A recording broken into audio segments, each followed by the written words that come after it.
قرآن میں اللہ کے بعد سب سے زیادہ نام جس کا ہے وہ شیطان ہے. کسی پیغمبر کا بھی نام نہیں تھی دفاع.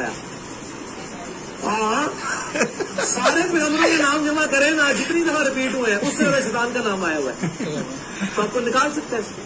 السلام علیکم ورحمۃ اللہ وبرکاتہ. وعلیکم السلام ورحمۃ اللہ. ڈاکٹر صاحب کیسے ہیں آپ؟ ٹھیک ٹھاک ہیں؟ اللہ کا شکر الحمدللہ.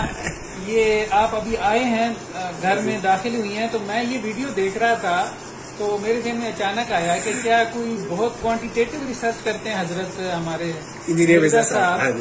تو یہ جو انہوں نے کہا ہے کہ شیطان کا جو نام ہے جی جی قرآن مجید میں اتنا زیادہ آیا ہے کہ تمام انبیاء کے نام آپ ملا لیں.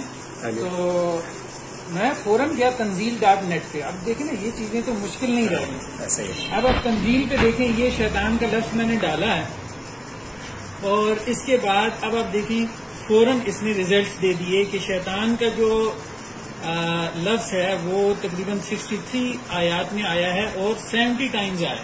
ٹھیک ہے ٹھیک ہے.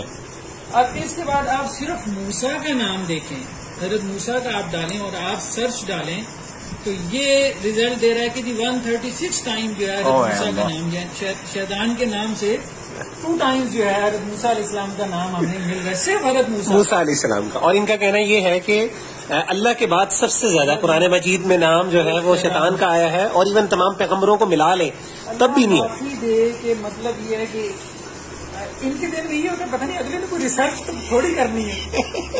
اگلے کو مطلب ایسے لگتا ہے جیسے ایک بندہ کو بہت کوانٹیٹیو ریسرچ کر کے بیٹھا ہے. اللہ ہدایت دے اس قسم کی. اس پہ انشاءاللہ العزیز ڈاکٹر صاحب ہمارا میرے خیال ہے ایک پروگرام دوبارہ کرتے ہیں, اور I think we need to discuss few more things. ہمیں کچھ چیزیں اور بھی کور کرنی ہیں ان کے بارے میں انشاءاللہ. تو سون انف ہم انشاءاللہ ایک اور پروگرام کرتے ہیں. جزاک اللہ خیر. السلام علیکم ورحمۃ اللہ وبرکاتہ.